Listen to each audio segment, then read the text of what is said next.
ဒီမှာတော့ game ကနေပြီးတော့ကျွန်တော်တို့ player တွေကိုသူ guideline ပေးထားတဲ့ဟောပုံအတွဲဖက်တွေရှိတယ်ပေါ့နော်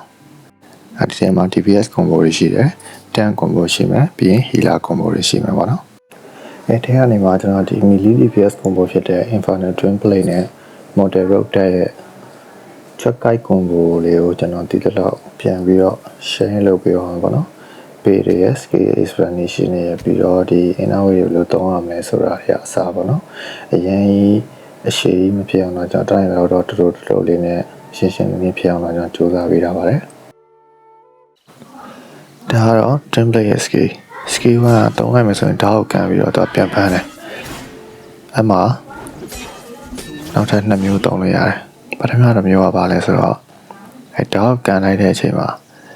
ဒါပြန်မရောက်ခင်မှာတစ်ချက်ထပ်နေမယ်ဆိုရင်တော့အရှိကို slash တစ်ချက်ရိုက်တယ်အခုလိုမျိုးပြီးသွားရင်ဒါကိုကန်တဲ့အချိန်မှာဒါပြန်ရောက်ခြင်းမှာနောက်တစ်ချက်ထပ်တုံးမယ်ဆိုရင် slash 2ချက်ရိုက်တယ်အဲဒီတတိယအဆင့်ဖြစ်တဲ့ဒါပြန်ရောက်ခြင်းမှာတစ်ချက်ထပ်တုံးမယ်ဆိုရင် slash 2ချက်ရိုက်တဲ့ဟာဘာဖြစ်လဲဆိုတော့ scale 2ရဲ့ကူတောင်4 second ထိရှော့ပေးတယ်အခုဒီမှာတွေ့တဲ့အတိုင်းပဲပေါ့နော်ဒီမှာကူထောင်းကနောက်ဆုံး9စက္ကန့်နေပြီးတော့3စက္ကန့်ချက်ချင်းဖြစ်သွားတယ်။ဒါတော့ level 2ကတော့အရှိကို touch မယ် damage ထိမယ်။ဒီကောင်က stat 3ခုထိရှိရပါတော့။နောက်ဆုံးကစုရမယ်ဆို3ချက်စတိုက်တုံးရတယ်။ဒီကောင်ပုံမှန်အဖြစ်တုံးတာတော့ကျွန်တော်တို့ enemy ကိုနဲ့ဝေရတဲ့အချိန်မျိုးမှာနိကလို့ရအောင်တုံးတယ်။နောက်ဆုံးတစ်ခုကတော့ press ပေါ့နော်။ press ကဘယ်လိုလုပ်လဲဆိုတော့ကျွန်တော်တို့ပေါ်မှာ press bar လေးရှိတယ်ပေါ့နော်။အခုဆိုနေအောင်လေးတက်လာတယ်။ကောင်ကenergy မရှိတဲ့ချိန်မှာဆိုရင်ကိုက enemy ကို attack လုပ်ရင်နေအောင်လည်းပြေးလာမယ်နေအောင်လည်းပြေးလာရင်ကျွန်တော်တို့ press ကိုသုံးပြီးတော့ press move နဲ့ enemy ကို attack လုပ်လို့ရမယ်သူက press move မှာဆိုရင်ကိုယ့်ရဲ့ crit rate နဲ့ crit damage တွေကိုတိုးပေးတယ်အဲကြောင့်မို့ဒီ template ရဲ့အဓိက combo ကတော့ရှင်းတယ်သူက press ပြီးအောင်စု press ပြီးရင် press ဝင်ပြီးတော့ press နဲ့ခုံပေါ့နော်ဒါကတော့ Mortal Road သူက chest key ကိုနှိပ်လိုက်ရင် charging stand ကိုရောက်သွားတယ်အဲ့ဒီမှာကို charging stand လုပ်တဲ့အချိန်မှမူတည်ပြီးတော့ effect တွေကမတူဘူးပေါ့နော်ပထမဆုံးကကိုက 1.5 second အထိပဲနေမယ်ဆိုရင်သူက buff တစ်ခုရတယ်အဲ့ကောင်ကဘာ buff ပေးရလဲဆိုတော့ဒီ road ရဲ့ skill 1ကို buff ပေးတာပုံမှန်ဆိုရင် road ရဲ့ skill 1က stat တစ်ခုပဲရတယ်ပေါ့နော်ဒါပေမဲ့ 1.5 second ကိုက charge လုပ်ထားရင် stat နှစ်ခုသုံးလို့ရတယ်အခုဒီမှာဆိုရင်ကျွန်တော်ကcharge 1.5 second လောက်ထားတဲ့အတွက် scale 1ကိုပထမတစ်ခါသုံးလိုက်တယ်တစ်ခုတက်တယ်ပြီးရင်နောက်တစ်ခါတက်သုံးတယ်နှစ်ခုဖြောသွားတယ်အဲ့တော့ scale 1 effect ကနှစ်ခါဝင်မှာပေါ့နော်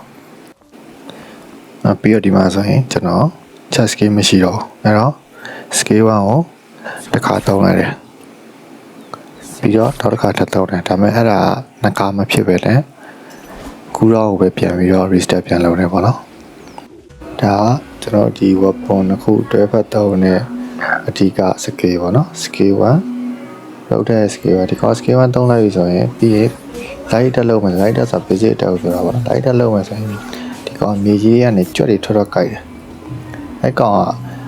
သူ့ weapon လောက်တဲ့တစ်ခုတည်းမဟုတ်ဘူးကိုက weapon ဆွတ်လိုက်မယ်ဆိုရင်လည်းတခြား weapon နဲ့ light တက်လို့ရင်လည်း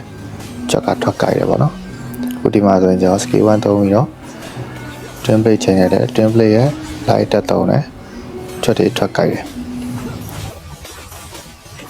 အဲဒီအားဒီကျွန်တော် road tag ကိုအဓိက OVTPS အနေနဲ့သုံးတဲ့ scale ပေါ့နော် scale 1သုံးပြီးတော့ template ပြောင်းမယ်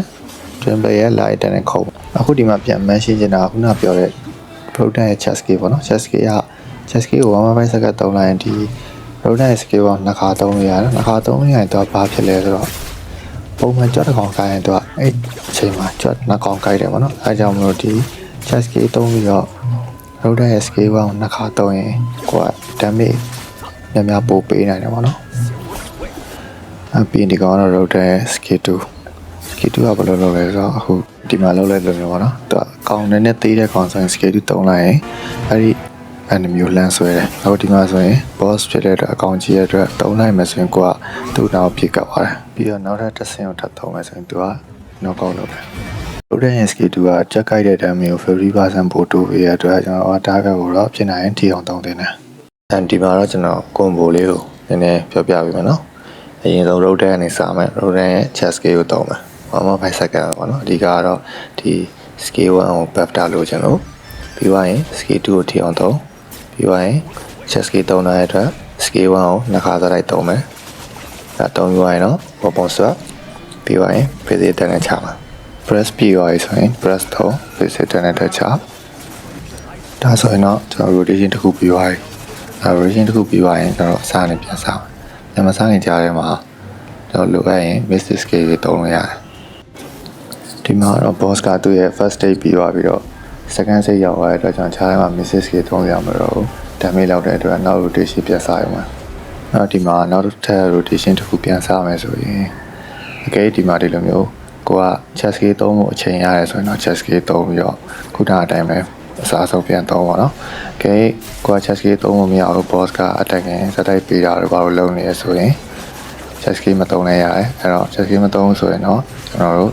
scale 1သုံးတဲ့အခါမှာနှစ်ခါသုံးရမလို့တစ်ခါပဲသုံးရအောင်ပဲဒါမှတကယ်လို့ကိုက scale 1သုံးတဲ့အချိန်နဲ့ twin blade ပြောင်းပြီးတော့ချမယ်အချိန်ကြားထဲမှာ time gap နဲ့ကွာပါမယ်ဆိုရင်ဥပမာ boss အတက်ခင်လုံးနေတာတော့ဘာလို့ရှောင်နေရအောင်ကြာပါမယ်ဆို twin blade မပြောင်းခင်မှာ chest scale ကိုတစ်ခေါက်ပြန်သုံးပြီးတော့မှ twin blade ပြောင်းတင်တယ်ပေါ့နော်inner way မှာဆိုရင်ကျွန်တော်သုံးတဲ့ဟာတွေက Origin, Echoes of Oblivion, Vanilla ပြီးသွားရင်နောက်ဆုံးတစ်ခုက 5-4 blade ကျွန်တော်ကဒီလေးကိုသုံးတယ်ပေါ့နော် Origin ဒီကောင်ကပြောရရင် all rounder ဖြစ်တဲ့ inner way ဟောပုံတော်တော်များနဲ့လည်းလိုက်တယ်တော်တော်များလည်းဒီကောင်ကိုသုံးလို့ရတယ်အဲ့တော့ဒီကောင်ကမရှိသေးရင်ရှာပြီးတော့ဖွင့်ထားတဲ့ဒီကောင်က enemy ကို attacking လုပ်တာဒါမှမဟုတ် healing လုပ်တဲ့အခါတိုင်းမှာ penetration +2 နဲ့ damage နဲ့ healing 1% စီတက်တယ် stat တစ်ခုစီတိုင်းမှာပေါ့နော်အားလုံးပေါင်း stat က5 stat ရှိတယ်ဒီကောင်ရဲ့ duration က8 second အဲ့တော့5 stat ဆိုရင်ကျွန်တော်တို့က total ဘယ်လောက်ရအောင်မလဲဆိုတော့ +10 penetration နဲ့ +5% damage နဲ့ healing ဒီကောင်စီရမယ်ပေါ့နော်နောက်တစ်ခုက Echoes of Oblivion ဒီကောင်က twin blade အတွက်အဓိက inner way ပေါ့နော် twin blade ရဲ့ရိုးရိုး normal basic attack မှာဆင်ဆိုတဲ့ effect ရပြီးတော့ press တုံးပြီးတော့ချတဲ့ basic attack မှာတော့ karma ဆိုတဲ့ effect ရတယ်ကိုက enemy ကိုရိုးရိုး basic attack နဲ့ပဲချ press တုံးပြီးတော့ share ပဲချဒီကောင်ကဘာတွေပေးလဲဆိုတော့ -10% physical defense ရယ် -10% Bamuka resistance ရမှာပြီးတော့ဒီ inner way ရဲ့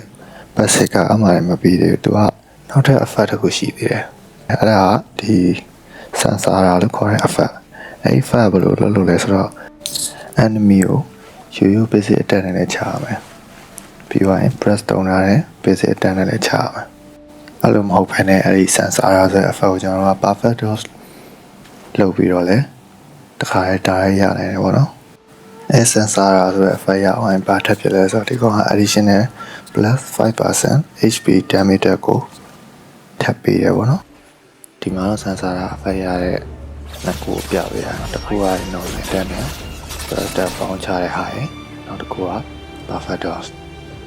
ဒီ perfect dose မှာတစ်ခုပြောပြချင်တယ်ဒီ perfect dose ဆိုတဲ့ effect ကဒီ twin blade မှာပဲရှိတာပေါ့နော်သူကအဲ့လို perfect dose လုပ်လိုက်ရင်အချိန်နဲ့နေရတယ်ပေါ့နောက် inner way တစ်ခုက Vendetta ဒီကောင်က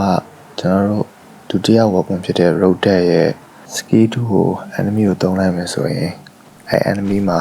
ရှိနေမဲ့ skill 2 effect ကိုနောက်ထပ်5 second ပိုကြာအောင်ပေါင်းပေးတဲ့ဟာပဲဖြစ်ပါတယ်ပြီးတော့အဲ skill 2ရဲ့ charge ပြန်ပြေးတာကိုလည်းနည်းနည်းပိုမြန်စေတယ်ပေါ့နော်နောက်ဆုံး inner way တစ်ခုက 5-4 blade ဒီကောင်က attacking လုပ်တိုင်းမှာ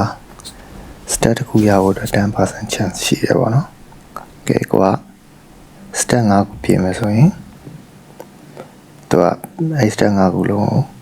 အကုန်သုံးလိုက်ပြီးတော့ piercing damage တစ်ခုပေးမယ်။ဒီကောင်က stat တစ်ခုကို 10% chance ပဲရတယ်ဆိုပေမဲ့ twin blade ရဲ့ light deck က attack speed အများနဲ့အတွက်ဒီ basic က twin blade မှာတော့ခဏပွင့်ဖို့မခက်ဘူးပေါ့နော်။အားကြောင့်ကျွန်တော်ကတော့ဒီ inner way ကိုပဲသုံးပါတယ်။နောက်ဆုံးအနေနဲ့ဒီ recommended set ဖြစ်တဲ့ Swallow Collar set နဲ့ Hawking set မှာဘယ်ဟာဘယ်လိုရှိလဲဆိုတာတော့ကျွန်တော်ကတော့ဒီ Hawking set ကတော့